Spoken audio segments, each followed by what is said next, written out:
Blessings. You're listening to a sermon podcast brought to you by Shekinah Christian Church.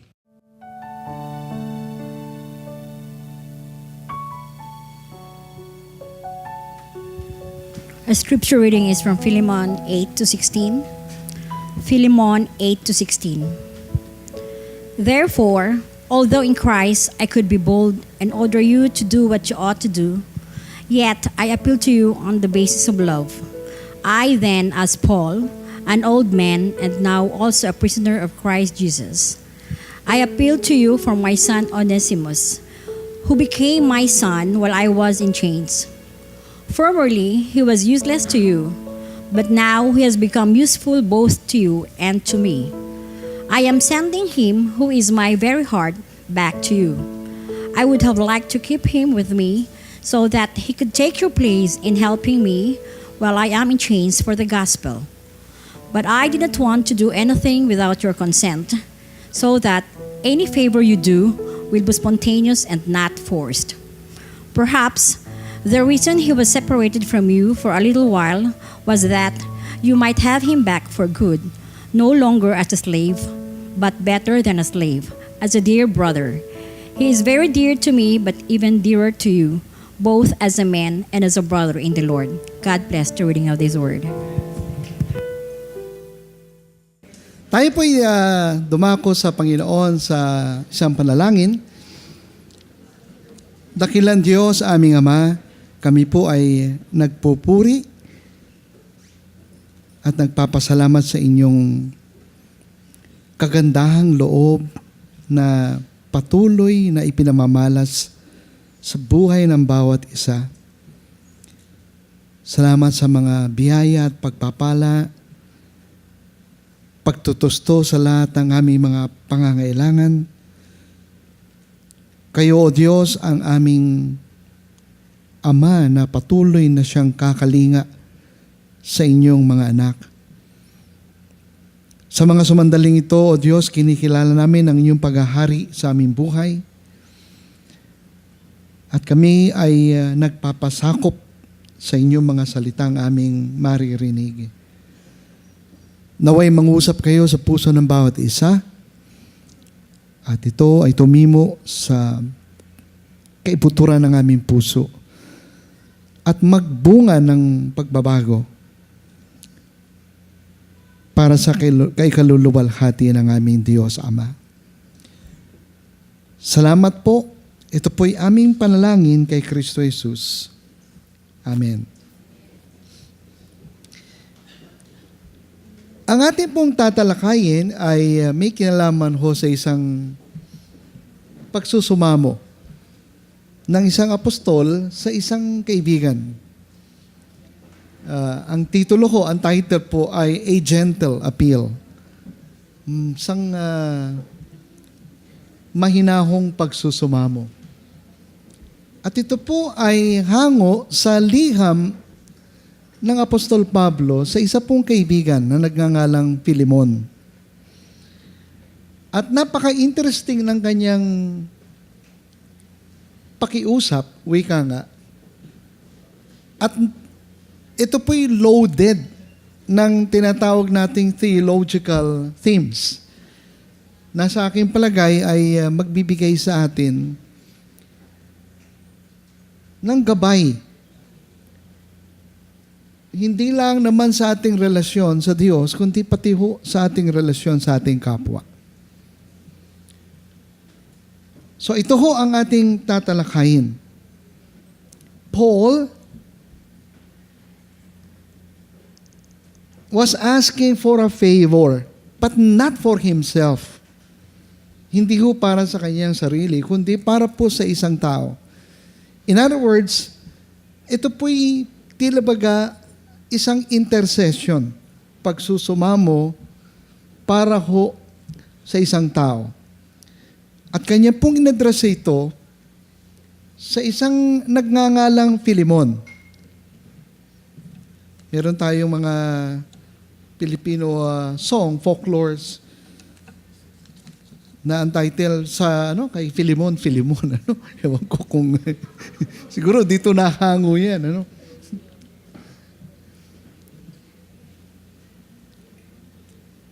Pero maganda, tignan muna natin ang background nito. Ano ho? Ang apostol po ay isang bilanggo. Ayon ho sa mga eksperto, siya po ay nabilanggo na sa Roma. Ito po ay sa kadahilan ng ang kanyang pangangaral ng salita ng Diyos ay nagdudulot ng tinatawag nating upheavals. Sa katunayan, sa mga ibang lugar, nagkakaroon ko ng kaguluhan, riot. Dahil marami hong mga nako-convert at marami ding mga resistant. Ayaw ho paniwalaan ng pangangaral ni Apostol Pablo. Pero ang isa sa mga staunch persecutor ni Apostol Pablo ay ang mga religious Jews. Na kung saan sila ho ang nag-instigate ng kanyang pagkakadakip. Now, while in prison, Paul wrote a letter to a friend. Bakit ho siya sumulat? Kasi meron hong isang nagngangalang Onesimo. Ito pong si Onesimo ay isa pong slave. Alipin po siya. At noong mga panahon na yon, ang slavery actually was part of their social institution. Legal ho ito. Merong mga slave owners at meron ho mga slaves. Ito pong slave na ito ay tumakas sa kanyang master. At ang master ho ay nagngangalang Philemon. Ito hong si Philemon ay isa ng mananampalataya sa pamamagitan ng ministry ni Apostol Pablo. Si Onesimo, nung siya'y tumakas sa kanyang master, hindi ho siya mananampalataya. Sa katunayan, ninakawan pa nga niya si Philemon. Sa mga tuwid, napakalaki ng atraso niya at siya'y tumakas. Alam niyo, batay sa Roman law, ang isa hong escapee na slave is a serious crime and can be punishable by death. Sa makatuwid, siya po ay isang pugante, fugitive. Nung siya ho'y tumakas, siguro napakarami ng samsam na pera kay Philemon. Kasi from Colossae, nakarating siya sa Roma eh. Medyo may kalayuan ho ito, from Turkey to Italy, to Rome. Kung titignan niyo ho yung mapa, kinakailangan you should have substantial means in order to make a travel in quite a distance. Ano ho. Habang naroon siya sa Roma, siya po ay nakakilala sa Panginoon sa pamamagitan din ng ministry ni Apostol Pablo. At dahil ho roon, nagkaroon ho ng transformation, pagbabago sa kanyang buhay. Sa katunayan, yung kanyang nakaraan ay kanyang ibinunyag kay Apostol Pablo. In fact, he served the Apostle Paul like he would serve his real master. Kaya lang, pugante ho siya. Ito yung nasa Roman Empire ho ito. Kahit na napakalayo ninyo, ika nga the arm of the law will eventually catch up on you. So nag-confess ho siya. And Paul, aware of his circumstances, decided to write Philemon a letter in behalf of Onesimus. Tignan ho natin ito, no? Ito po si Apostol Pablo sa pagkakaguhit ho ng isang artist, no? Na nagngangalang Rembrandt. Parang kamukha ho ni Brother Chito. No? Medyo hawig. Okay, tingnan ho natin ang nakasulat.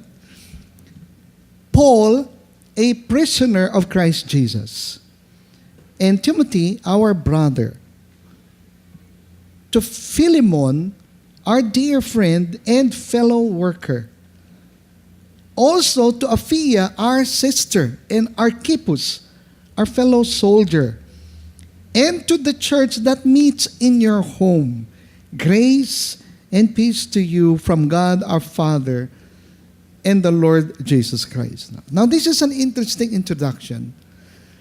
The reason why I said interesting is because here, Paul introduced himself as a prisoner. Normally, kapag sumusulat ho si Apostol Pablo, ang kanyang pagpapakilala, apostol, apostle of Jesus Christ, no? Or a servant of Jesus Christ. No? Pero in this case, hindi ho niya ginamit yung title na apostle. Instead, he used the title, well, if you will consider this a title, a prisoner. Isa po siyang bilanggo. A prisoner of Christ Jesus, and Timothy, our brother. Tapos, dito, sabi niya, to Philemon. And by the way, Timothy was a co-worker of the Apostle Paul. Everywhere he went, siya'y kasama ni Apostle Pablo at siya'y dinidisciple, wika nga.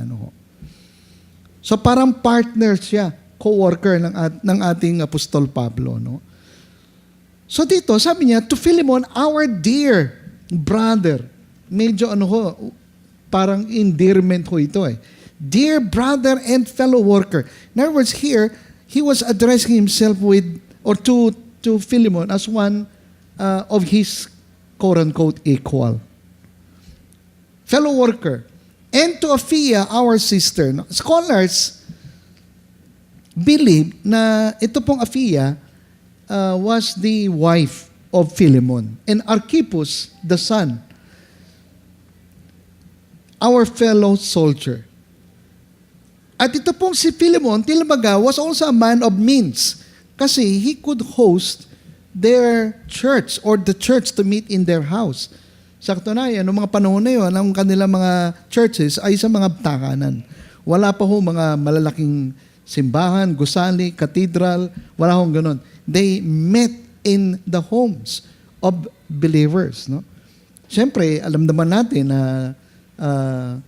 the church was in its infancy stage, no? And they were developing at this juncture. So they met in homes, in the community. And then he went on to say, grace and peace to you from God our Father and the Lord Jesus Christ. No? And then he continued by saying, I always thank my God as I remember you in my prayers. Because I hear about your love. So here sinasabi niya kay Philemon, alam mo sa totoo lang, ako'y natutuwa, nagpapasalamat sa Diyos kapag naaalala kita. Dahil lagi kong naririnig, o kapag naririnig ko ang iyong pag-ibig para sa mga banal na bayan ng Diyos. At yung pananampalataya mo kay Jesucristo, sabi niya. No? And then in verse 6, he went on to say, I pray that your partnership, patuloy siyang nanalangin, yung iyong pakikipagpartner sa akin, sa pananampalataya, may be effective in deepening your understanding of every good thing that we share for the sake of Christ. And then he went on to say, your love has given me great joy and encouragement. So, dito makita natin na talagang he was heaping praise or praises on Philemon. Dahil totoo naman, Philemon was really such a great inspiration. Not only to the apostle, but also to the church. Especially those that meet in their homes. Pero yung kanyang katanyagan ay beyond the four walls of their church. Sapagkat kumakalat yung kanyang ministry in many places in the Asia Minor. So your love has given me great joy and encouragement because you, brother. So dito ang kanyang address, brother, no? Sa Griego, adelphos, have refreshed the hearts of the Lord's people. Therefore, sa mga tuwid, ito yung binasa natin kanina.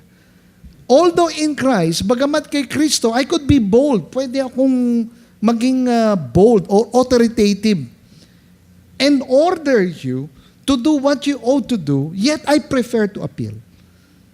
Bagamat kay Kristo, meron akong kapangyarihan maging malakas ang aking loob para utusan ka, pero hindi ko gagawin ito. Sa mga katuwid, ako'y hihiling ng pabor.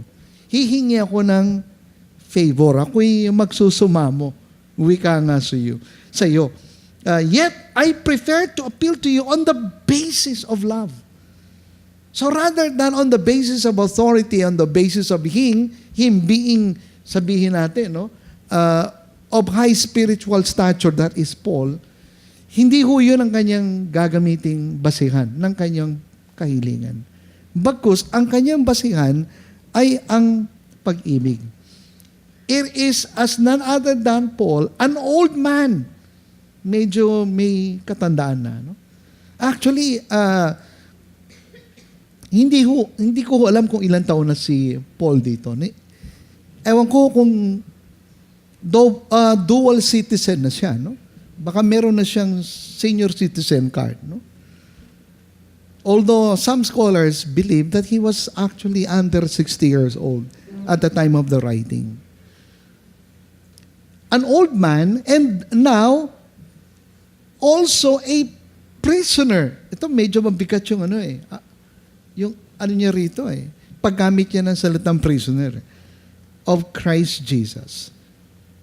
And then in verse 10, ito na yung pinaka-crux. That I appeal to you for my son Onesimus. Ito pong chapter na ito, a little over 20 verses lang. And he did not even mention Onesimus up until he reached the middle portion of his letter. Dito sa ating Bible, in verse 10, although in the original text, wala akong mga verses. Actually, wala nga mga chapters sa Greek. So it was right in the middle that he mentioned Onesimus. Ito yung pinaka-subject ng kanyang appeal. That I appeal to you for my son, Onesimus, who became my son while I was in chains. Na naging aking anak. Of course, this is metaphoric in reference to the conversion of Onesimus through the ministry of the Apostle Paul. Who became my son was I was in chains. Formerly, he was useless to you. But now, he has become useful both to you and me. Now we cannot actually capture yung pinaka, ano tayo rito?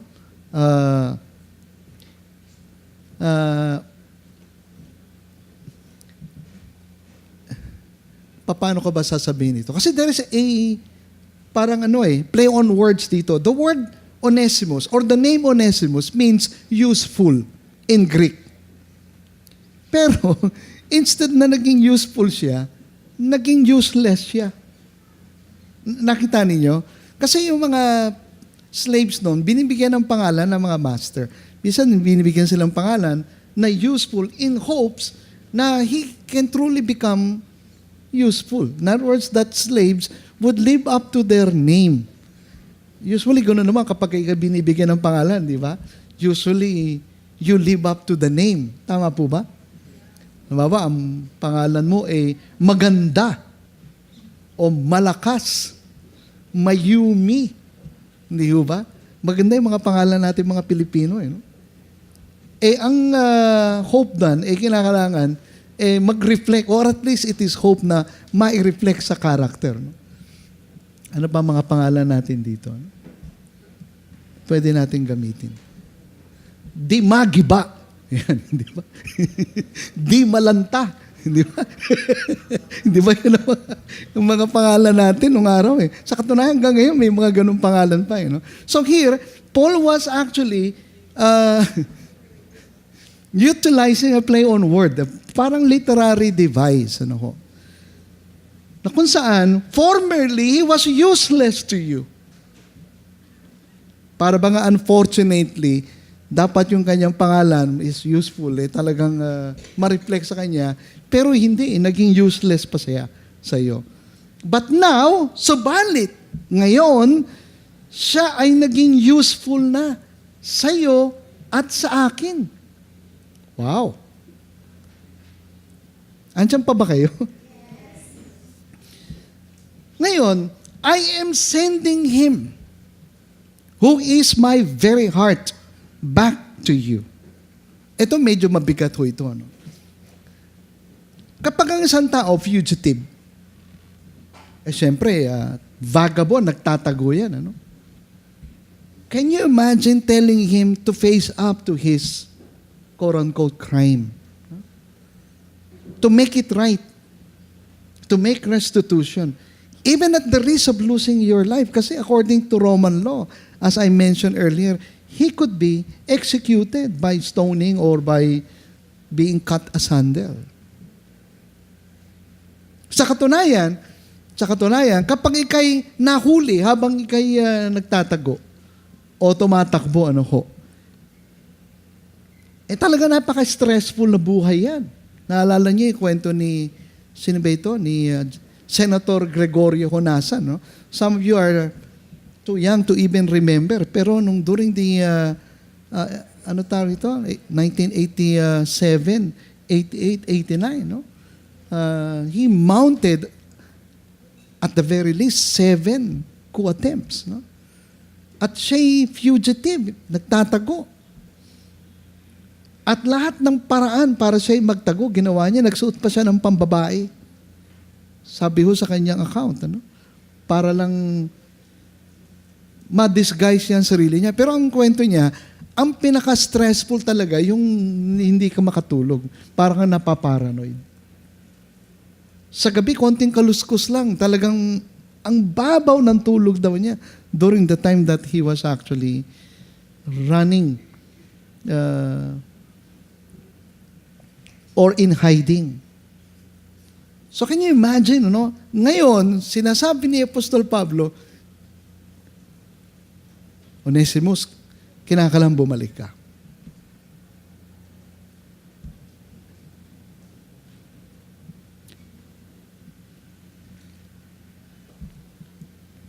Naalala ko, minsan, meron lumapit sa akin, isa ko siyang convict, pero pugante siya. At nagpa-counsel, Pumunta siya rito at ang kanyang problema, nagtatago siya sa batas. Dinidisguise niya yung sarili. Dala-dala pa niya yung baril niya nang pumunta siya rito. Hindi naman yan nilabas, kundi talagang sabi niya, protection ko ito, pastor, kasi you can never tell. Can you imagine me telling him, why don't you make things right? No? Kasi yung kanyang kaso, may kinalaman sa pagpapaslang. At siya ho'y nagtatago. No? Medyo mahirap gawin yon kapag ikay nagtatago, pugante ka. At may magpapayo sa'yo, bumalik ka.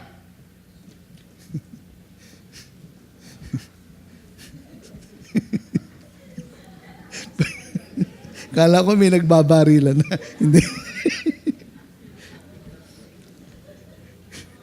Masyado naman kayo nervyoso.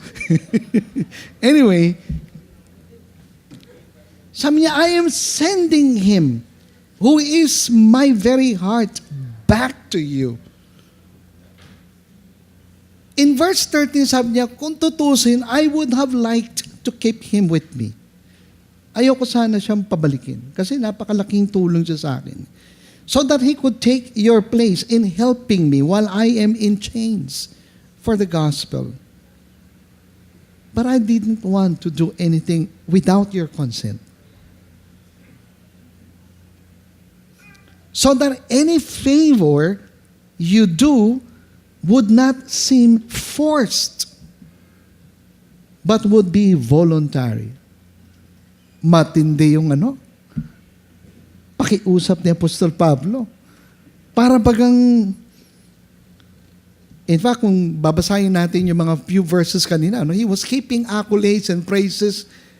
Para bang siniset up niya si Philemon, and then sabi, pakiusap ako sa iyo Di ba? Ay, ang ganda mo ngayon. Ganda ng sapatos mo, ng damit mo. Tsaka medyo maganda yung yung figure mo. Siyempre, ikaw talagang flattered ka. Then pagkatapos pautang naman. Medyo mabigat ang dating nun, ano? Although hindi naman ganun ka-crude si Apostol Pablo because you might say he was battering up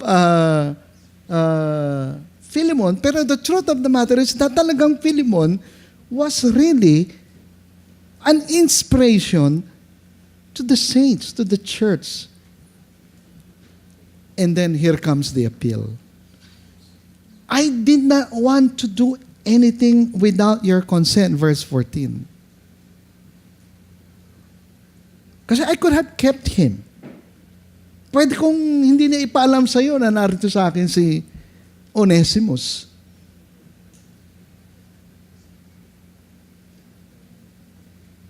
Pero hindi tama yun Dahil ayon sa batas, siya'y pagmamayari mo. No? At kinakailangan siyang bumalik sa iyo. So that any favor you do would not seem forced, but would be voluntary. Wow. Verse 15. Perhaps the reason he was separated from you for a little while was that you might have him back forever. Pero no longer as a slave, but better than a slave. As a dear brother. Ito medyo mabigat ito. Now, although Paul did not really address slavery as an institution and an inequity in society, pero may pinapahayag siya rito Siguro sinantabi niya muna itong mas macro, no? To deal with a micro case. Especially one involving a slave owner and a slave. Philemon and Onesimus. So you can have him back no longer as a slave, but better than a slave. As a dear brother. Now remember, both of them have now become Christians. No?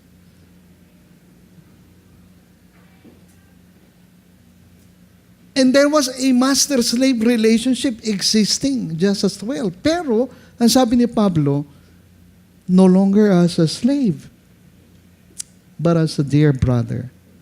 He is very dear to me, but even dear to you.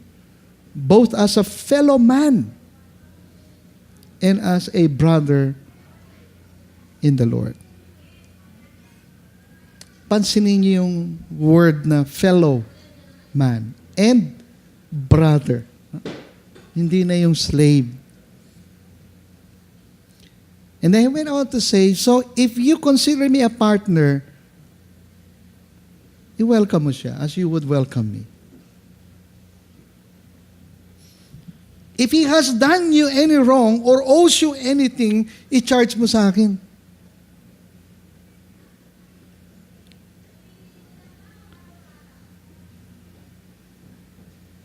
Para bagang merong account na malaki.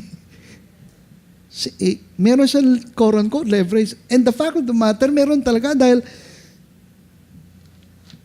naligtas si Philemon sa pamamagitan din ng ministry ni Apostle Paul. Na kung gusto mo ng guarantee, gusto mo ba ng pirma ko? Ito, verse 19.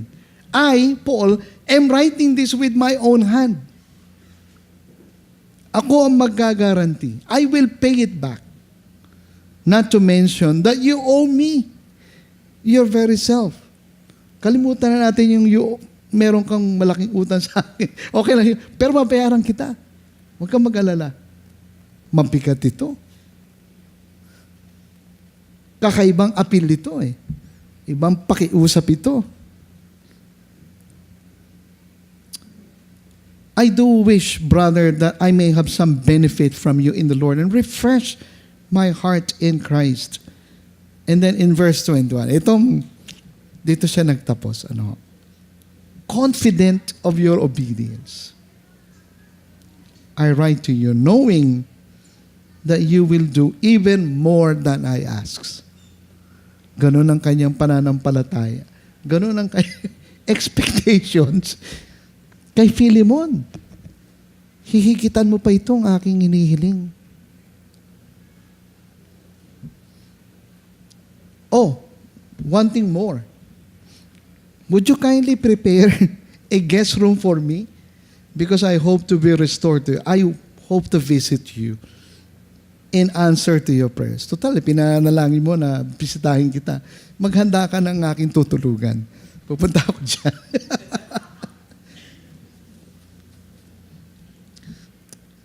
And then, Epaphras, my fellow prisoner in Christ, sends you greetings, and so do Mark, Aristarchus, Demas, Luke, my fellow workers. The grace of the Lord Jesus Christ be with your spirits. Okay.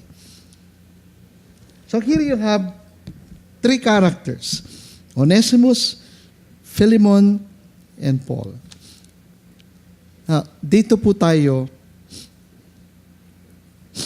magtatapusan. Actually, second to the last. There are three important words here, or concepts, if you please. One is the command on the part of the Apostle Paul. Although the command comes in a form of an appeal. But basically, this is Philemon's duty after all. Even if he is not ordered or commanded, kahit hindi pa siya pagsumamuhan. Ito'y tungkulin niya bilang kapatid sa pananampalataya. Na tanggapin, patawarin,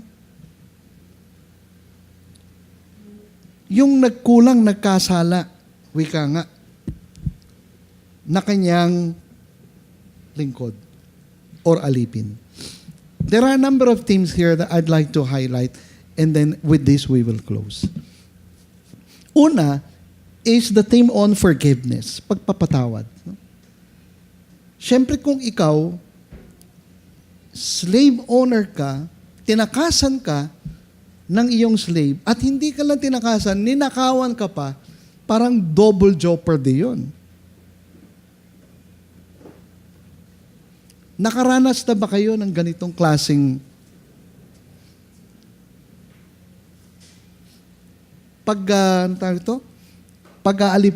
alipusta at pagnanakaw o kaya panggaganjo o ninakawan? Siyempre talagang magngingit-ngit ka. Hindi ba? You feel violated. You feel, naalala ko si Kuya Tony na ikwento niya, kamakailan, pinasok daw yung bahay niya.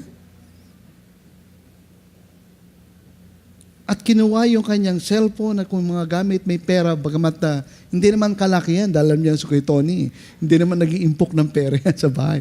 Yung kanyang yaman nasa bangko. Limpak-limpak. Pero, 2 nights later, bumalik. Kumain pa. Sa loob ng bahay niya. Can you imagine?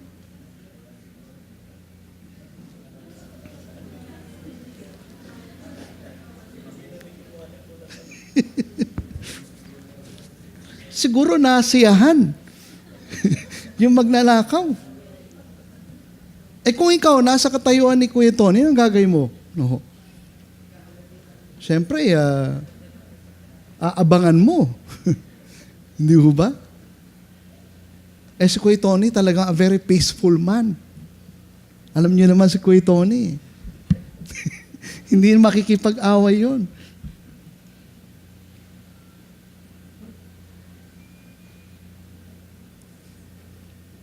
Forgiveness. Now, this is actually very difficult to do. No? Kaya ba nating patawarin yung ating kapwang nagkulang sa atin? Meron kang kaibigan, nangako. At hindi tinupad ang kanyang pangako. Naku. Hindi ba nakaka-disappoint yan?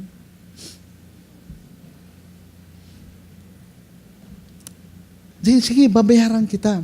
Pautangin mo lang ako. Sa katapusan. Oh, di ba? Katapusan ng mundo yan.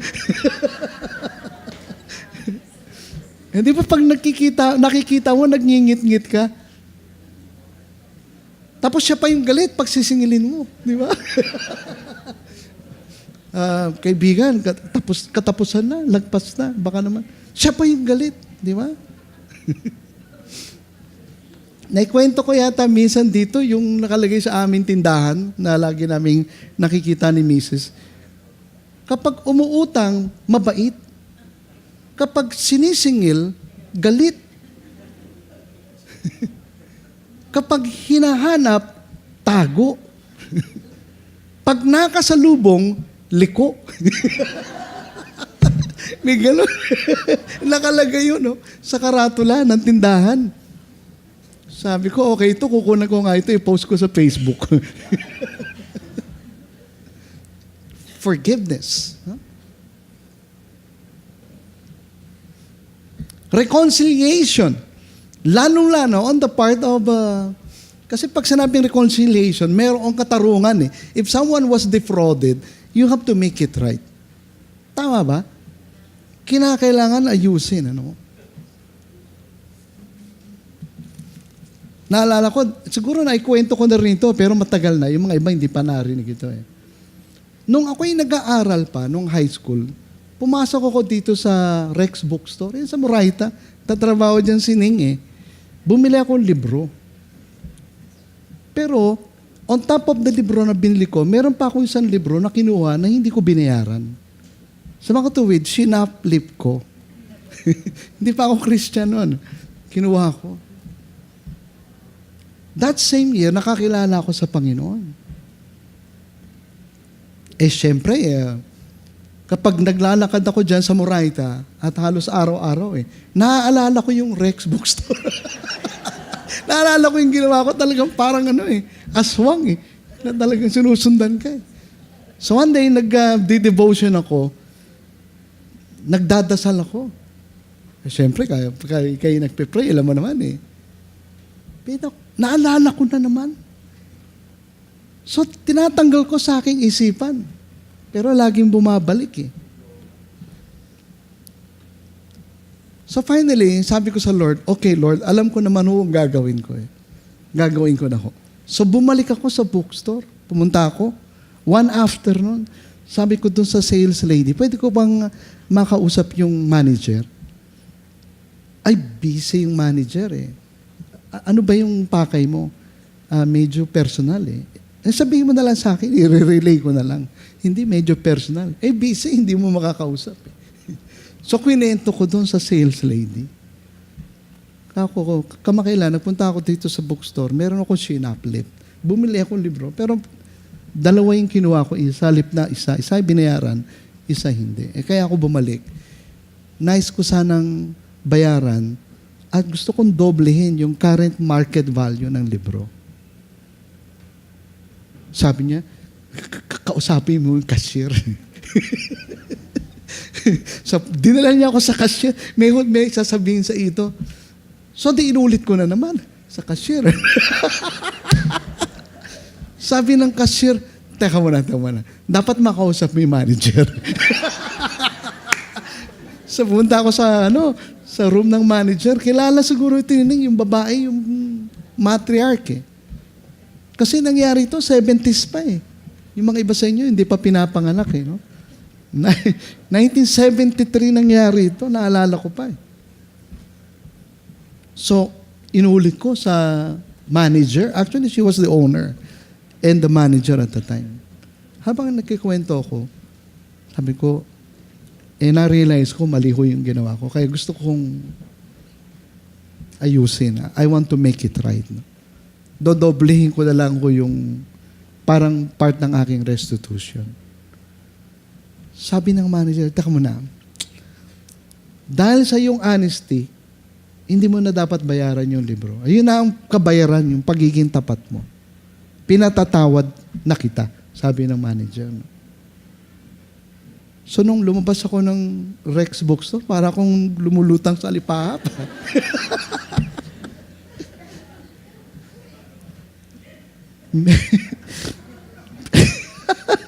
Making restitution. That's part of reconciliation. The offender making it right with the offended.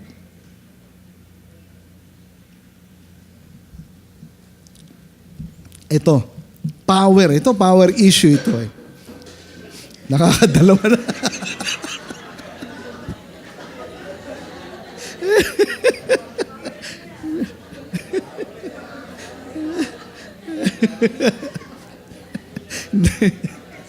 Napaghahalata yung mga kumakain sa likod. Hindi, joke lang yun. Itong pinakamaganda, no? Yung power issue. Dito, makikita nyo, Paul, as an apostle, could exercise authority over Philemon. He could have ordered. He could have insisted. He could have commanded. Pero ang ginamit ni Apostol Pablo, kakaiba eh. Pakiusap. While he may have, quote-unquote, the right to insist, he chose not, but instead appealed on the basis of love and willingness, parang voluntary. Kasi ito ang problema sa atin, ano po?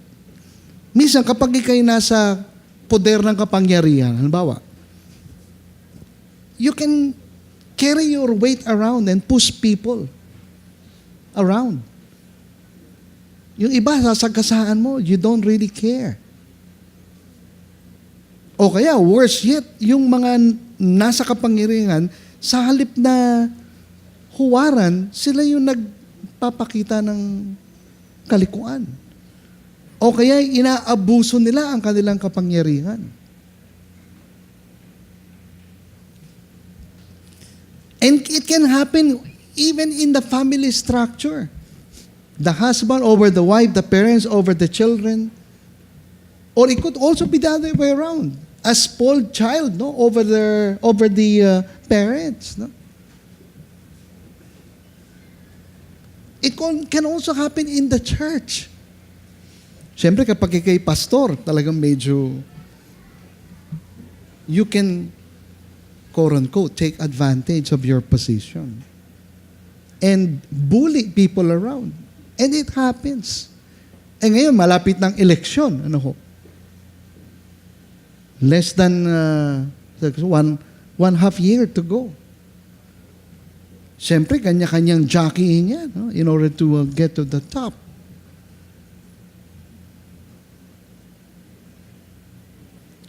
Kaya kailangan talagang maging maayos yung ating pagpipili ng mga manunungkulan sa kapangyarihan dahil power ang pinag-uusapan dito. Now, having said that, power is not necessarily inherently evil. Hindi ho. In fact, you need power in order to accomplish things. No?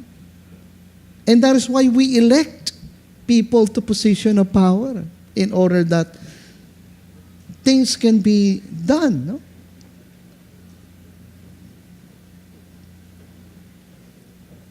Pero ang nakalulungkot, yung mga nanunungkulan, alam natin ang kanilang mindset, yung kanilang motive, yung kanilang, alam mo na, agenda could be self-serving.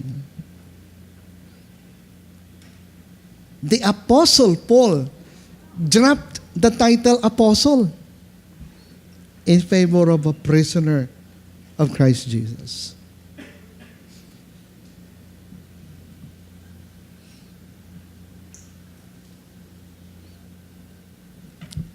Ito. The fourth theme is on equality. Tinabaga, ine-emphasize dito ni Pablo, while it is true na there may be social institutions in society, as in the case of master and slave. Pero more than just the master-slave institution, dapat ma-realize that we are all brothers in Christ and there is no distinction. There is no rich, there is no poor, walang babae, walang lalaki, walang Hudyo, walang Hintil. Lahat ng nakakilala kay Kristo ay pantay-pantay. Walang one over the others.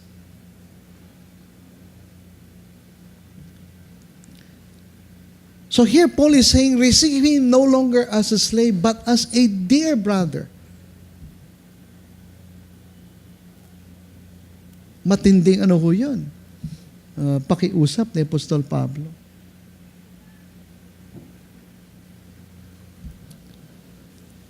Maski mo si Pablo, nile-level niya yung sarili niya. He actually is an apostle. But he preferred to actually strip himself, as it were, no, of these titles in order to be level-headed, in order that he can identify with the people of God. That he, like everyone else, is a fellow brother, a fellow worker. Equality. Sa church ho, may mga pastors, may mga leaders, may mga... Pero lahat ho tayo, magkakapantay-pantay ho tayo. Wala akong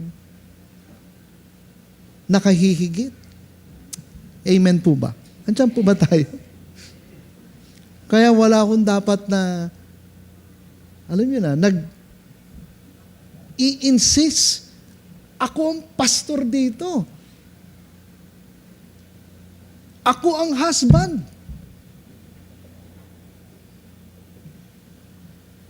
Ako ang nanay, anak lang kita. Ha? May ganun. Eh? Finally, transformation. Itong isa sa mga tema, dahil makikita natin ito, yung pagbabago sa buhay ni Onesimus. Runaway slave, a man running as a fugitive in hiding, running for his life, when suddenly God found him and changed him. Ito po ang isa sa mga dapat maging makabuluhan sa buhay ng isang mananampalataya kay Kristo. Ano po yun? Kapag tayo nakakilala kay Kristo, meron pong pagbabago. Tama po ba? Yung pagbabago, nakikita ho sa ugali, sa pananalita, sa worldview, sa attitude. Of course, pagbabago para for the better, no? Hindi yung pagbabago for the worse, no? Hindi mo ganun. It's change for the better. No? Kung nung araw talagang sinungaling tayo, inveterate, liar, ngayon talagang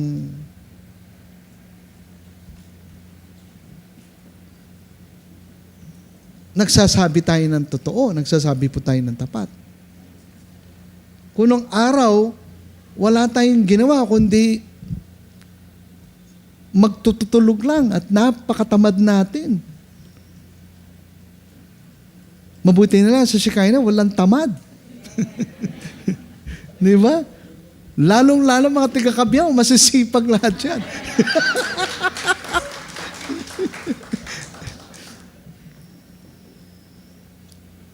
Pagbabago, change. Dati makasarili, ang ating sarili lang naiisip natin. Ang kapakanan natin.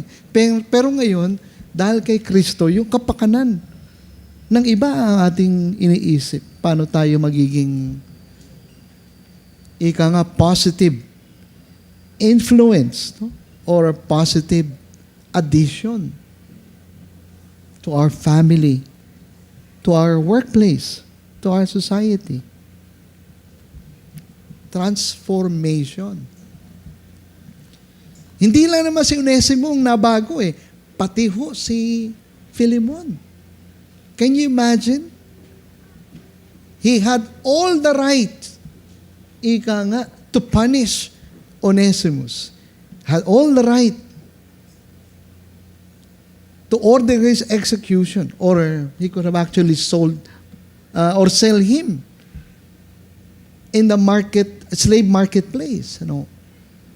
Pero ang sabi ho sa Bible, received him as a brother, no longer as a slave. Alam niyo ho, later on, ito pong si Onesimus, he actually became a bishop in Turkey. Philemon, according to tradition, also became a pastor leader in Colossae. Now, what would interest you? Ito pong letter to Colossians at saka yung letter to Philemon, pinadeliver ho yan ng sabay. Yung sa Colossian, it was actually for the church. Yung letter to Philemon, addressed to Philemon. Pero what is interesting here, bagamat it was meant to be a private letter, it was read publicly in the church in Colossae. And remember, there was a church that meets in the home of Philemon. And they witness the transformation, the change in the life of Philemon. Dahil dito, he became a major influence for godliness, for holiness, for love, for the church of Jesus Christ in his home. Forgiveness, reconciliation, power, equality, and lastly, transformation. May God be with us and may He bless us. Manalangin po tayo.